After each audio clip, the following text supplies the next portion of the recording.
Ghost of Yotei looks like dog shit.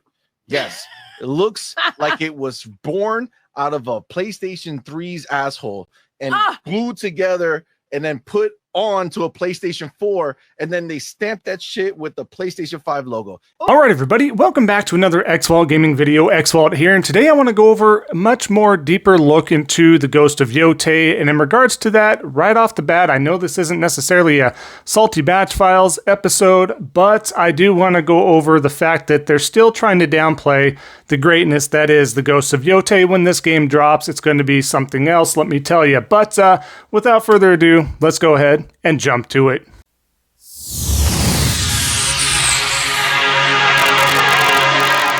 All right, so like I was saying, like we saw in the opener there, they're doing everything, and when I say they, I mean the grifters, frauds, shills, the fanboys, trying to do everything to downplay the greatness that does typically come from a PlayStation first-party studio. So let's start off before we get in just kind of to the basics of what Ghost of Yotei is, what to expect, because that's what I want this video to mostly be about.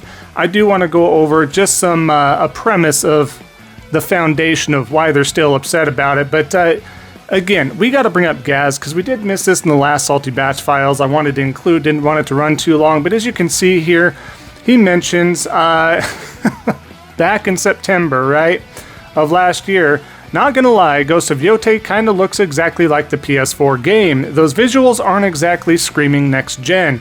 So again, we're gonna sit there and harp on the fact that a game doesn't look next gen, leaps and bounds better, whatever their standards in their own delusional fantasy world will be.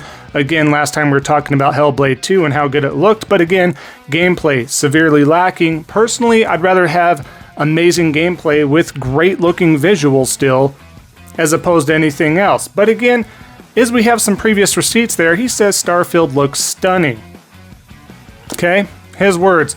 Again, we can kind of cherry pick some screenshots and stuff, but let's take a look at some of the infamous meme-worthy faces and everything else that were showing up here as well, right? How many people, this is recently just coming from Steam, I know Steam alone, but recently come from Steam, this next game of the generation, the game of the generation Starfield was supposed to usher in a new wave of that Skyrim feeling, right? That Oblivion feeling, whatever, that Morrowind feeling, but in space. Didn't happen. And then again, he chimes in at another point in time, stating, seriously, Starfield, just incredible looking, man. WTF, this has to be a game of the gen contender. Again, so we get too much credit and praise to these grifters, talking heads, and shills and stuff like that.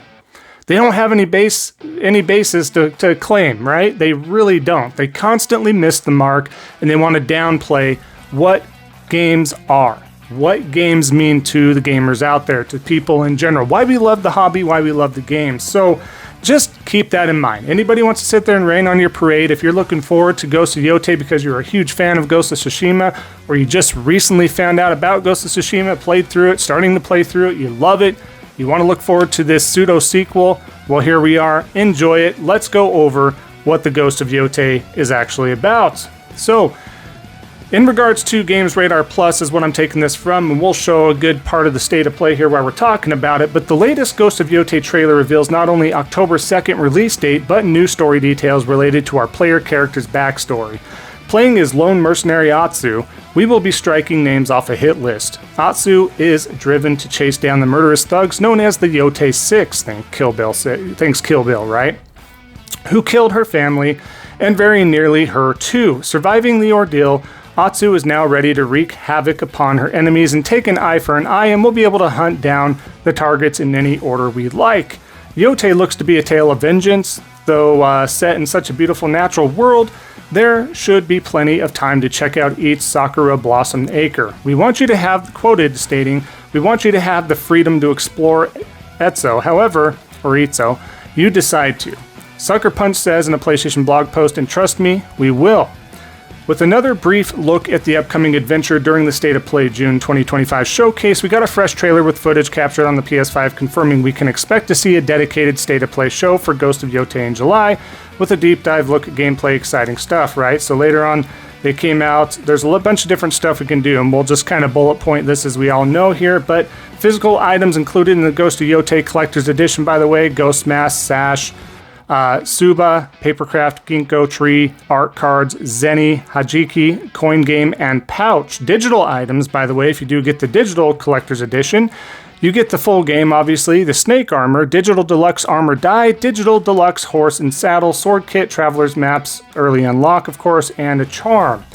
Obviously, if you haven't seen, they have amazing plates for Ghost of Yotei themed consoles there for the base PS5s or the Pro even. The controllers looks absolutely phenomenal as well. I do want to get my hands on it, really. So, but again, quoting back to the game here, 16 years ago in the heart of Etso called Hokkaido, in the present day, a gang of outlaws known as the Yotei 6 took nearly everything from Matsu. Reads the most recent PlayStation blog's post, right? They killed her family and left her for dead, pinned to a burning ginkgo tree outside her home, but Atsu survived. She learned to fight, to kill, and to hunt, and after years away, she's returned to her home with a list of 6 names: the snake, the oni, the kitsune, the spider, the dragon, and Lord Saito. So, in a gameplay deep dive during the Direct, Sucker Punch also highlighted that the story is steeped in a Japanese folk legend, with creative directors Jason Connell and Nate Fox detailing the onryo which the people of Etso, or Itzo, believe our protagonist is. Described as a wrathful ghost bent on revenge, Fox says they're half right, because Atsu doesn't care if she lives or dies, so long as she can punish the Yotei 6. So this is through and through a really good revenge story. I think that's going to be great, to be honest with you. So, in addition to this too, the story is set in the land surrounding Mount Yotei. The blog details a towering peak in the heart of Itzo, an area of Japan known as Hokkaido in the present day, like we just mentioned. They also revealed more about Itzo following the release date reveal. Itzo wild and as deadly as it is beautiful. As you trek across the open world, you'll find unexpected dangers and peaceful reprieves, including some returning activities from Tsushima, and you'll be able to build campfire anywhere in the open world for the rest under the stars. Following further than that, as you explore through and throughout, you're going to come across a wolf companion that you've seen probably in the Direct that doesn't always appear, so it's going to be more unique to certain battles, or it just might come and go as it pleases. Stuff like that. I think that's pretty cool. What I do enjoy is the fact that they did announce that there are going to be a bunch of different weapons. No longer are there going to be stances, which is unique. I didn't mind the stances, but I kind of like the fact that it's more free-flowing in this instance. There aren't stances. You're just going to have different combat variations with the weapons you have. Some will work with certain encounters better over the others. They'll probably lead you to use those weapons in certain scenarios that kind of gives you that advantage, as opposed to the weapon type, you're versing the character, all that sort of stuff as well. In addition to that, you're going to have a lot of the hot springs, you're going to have a lot of the trails, you're going to have a lot of the same type of volume that you had from Ghost of Tsushima as well. So for those of you that do like more and more to do in that world, you're going to have that, you know, available to you. But for those that were hoping maybe for something shorter, which when in games like this that are so good and fluid, I mean, I didn't personally want my time in Tsushima to end. I did everything, cleaned it up with the platinum, and still wanted to do more. But, you know, there's only so much you can do. You got your new game pluses and stuff like that. But rest assured, for those of you that are looking for more, this game does have the same base volume that Ghost of Tsushima did, and I would expect some DLC to follow, just like the first one did as well. We'll see if they do incorporate some sort of a multiplayer aspect to it that's like a standalone multiplayer or tacked on like they did with Tsushima. I thought it was pretty cool with the co-op multiplayer. You also have some PvP in there, but that's yet to be announced for this. It doesn't look at the time of launch that there will be anything like that for this, but I don't think it was a premise or it was a focal point in the last one anyway, so we can probably take it or leave it in regards to that. But again, I do think we're going to see some DLC added to this at some point, and the DLC was just absolutely brilliant for Ghost of Tsushima, and what they added to that with the DLC was absolutely phenomenal. So I would expect to see the same kind of treatment for Ghost of Yotei. And again, this looks super good. I mean, again, mostly And most of the time, PlayStation first-party studios do not miss. And this is looking to be like it's going to be no different, right? So I'm very hyped for this. Hopefully you guys are very hyped for this. Again, this game comes out October 2nd. This is going to be a peak game. And this year has already been phenomenal for a lot of games with Donkey Kong Bonanza. You've had Expedition 33. We got a new Doom game, Doom Dark Ages. There's been a ton of games and Game of the Year contenders this year alone. I do think Ghost of Yotei will be a contender. We'll see if it's added to the list. It does have some steep competition this year, so to everybody and all those games involved for that list or even in contention for that list, good luck. We'll be all rooting for you because you all have different fans that have different opinions and tastes, and it's just at the end of the day, as long as these games are recognized by the gaming community and how great they are, that's the real win. But for, like I said, for us gamers, we end up winning. We end up winning with how many great games that were available this year. And for those that were saying in the past too, not too long ago, that gaming is dying. Where's the innovative games? Where's the great games? All that stuff. I think they've been quelled to a hush this year.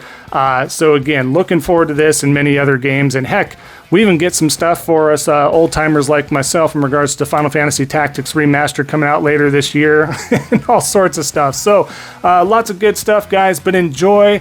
Hopefully you're looking forward to this game. If you're not looking forward to this game, what game are you looking forward to coming out this year? What games do you think are going to be in contention for Game of the Year? Sound off in the comments below, of course. We will wrap up the video here. As always, every like and comment does help out the algorithm. I do enjoy hearing from you as well. In addition to that, if you haven't already, consider subscribing, helping out a small content creator like myself. We ended up hitting our goal of 3,500. You guys are absolutely phenomenal. Crazy. Thank you so much. Let's hit that next goal. Let's go ahead and push it up to 4,000, guys. I know we can do it. You guys have been on a tear lately, so thank you so much. For more honest, truthful news, Salty Batch Files fun, and in addition to streams, all sorts of good stuff, stay tuned. Stay tight to the channel, and we'll see you next time on the next Xvault Gaming video. And until then, take care.